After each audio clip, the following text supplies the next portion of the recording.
Hello बच्चों, देखिए इस वीडियो में मैं आपके लिए दो क्वेश्चन का और सॉल्यूशन लाया हूँ। सेट वही है, सेट वन। ठीक है। अब देखिए इसमें क्वेश्चन नंबर थर्ड था। एक इलेक्ट्रॉन घूम रहा है किसी न्यूक्लियस के अराउंड। ठीक है, एक सर्कुलर ऑर्बिट में जिसका कितना दे रखा था, उन्होंने रेडियस आर दे रखा था। ठीक है। अब सपोज मैं मानता हूँ कि इलेक्ट्रॉन कैसे घूम रहा है, एंटी क्लॉकवाइज घूम रहा है, तो उसके कारण जो करंट जनरेट होगा वो क्लॉकवाइज होगा। उसमें गिवन था क्वेश्चन में कि उसके जो रेवोल्यूशन है वो कितने n है पर सेकेंड। तो रेवोल्यूशन का नंबर ऑफ रेवोल्यूशन का मतलब ही फ्रीक्वेंसी होता है, और फ्रीक्वेंसी टाइम पीरियड का इन्वर्स होता है। तो अगर जो मैं कहता हूँ कि इलेक्ट्रॉन का जो सर्कुलर पाथ में घूमने का टाइम पीरियड है वो है t। ठीक है, जो सर्कुलर पाथ में जो घूमेगा, तो एक रेवोल्यूशन का टाइम पीरियड है t। तो जो करंट जनरेट होगा वो हो जाएगा e/t। जैसे मान लीजिए मैंने स्पीकर में दिखा रखा है करंट, अगर जो मान लीजिए इलेक्ट्रॉन अगर जो एंटी क्लॉकवाइज घूम रहा है तो उसके कारण करंट क्या होगा, क्लॉकवाइज प्रोड्यूस होगा। तो सिंपल सा फॉर्मूला हो जाता है, करंट का फॉर्मूला होता है चार्ज अपॉन टाइम।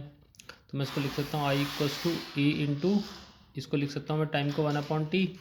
तो आई इक्वस टू हो जाएगा ई इंटू 1/t को मैं लिख सकता हूँ n। तो आई इक्वस टू कितना हो जाएगा n इंटू ई। तो ये ऑप्शन आपका आ जाएगा।